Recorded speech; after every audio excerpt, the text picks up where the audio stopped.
And GLS is go for core stage engine start.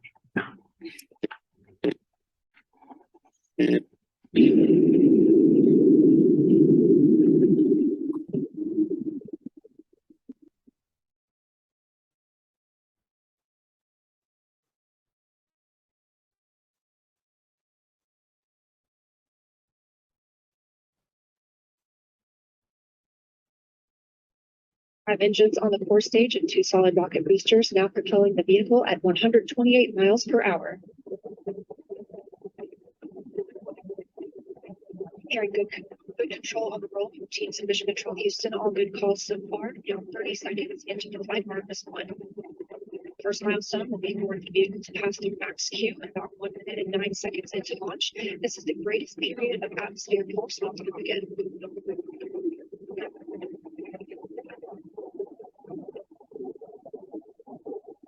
SLS now traveling 607 miles per hour.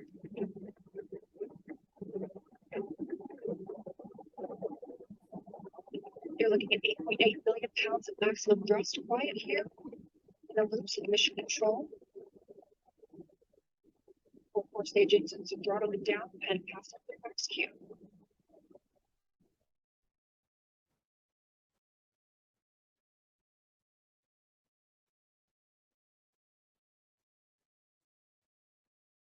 Now 1 minute, 21 seconds into the flight, traveling at 1,420 miles per hour. The 4 core stage engines are back at maximum thrust. The next major milestone will be for the solid rocket boosters to cut off and jettison in about 2 minutes and 11 seconds into the flight, so about 30 seconds from now. Again, quiet here in Mission Control Houston as teams continue monitoring the flight of Artemis 1. We're now 16 miles downrange from the launch pad at Kennedy Space Center, traveling over 2,800 miles per hour.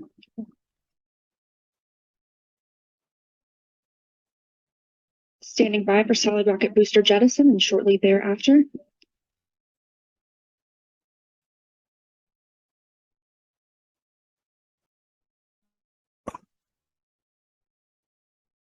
Confirmation that the solid rocket boosters have separated these 177-foot boosters. Now the core stage continues to power the flight of Orion, all 4 RS-25 engines firing, traveling over 3,400 miles per hour, 46 miles downrange.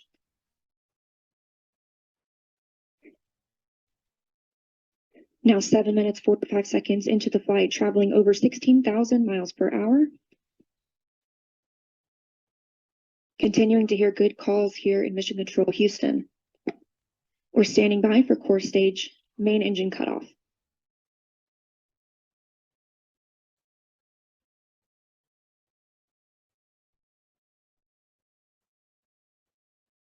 And we have confirmation of core stage main engine cutoff.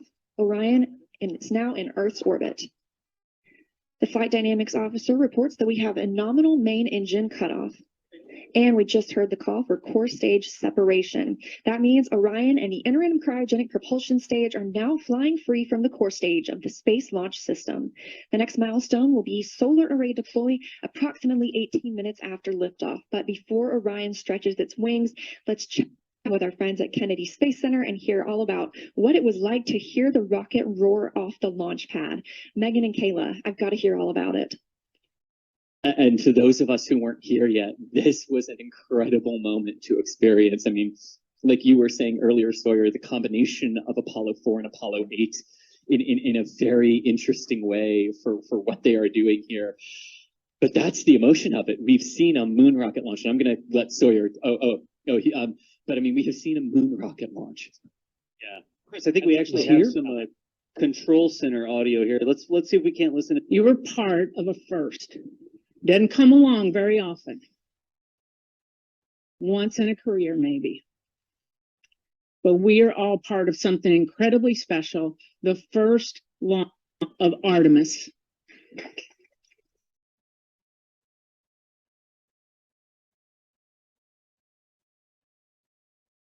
The first step in returning our country to the moon and on to Mars.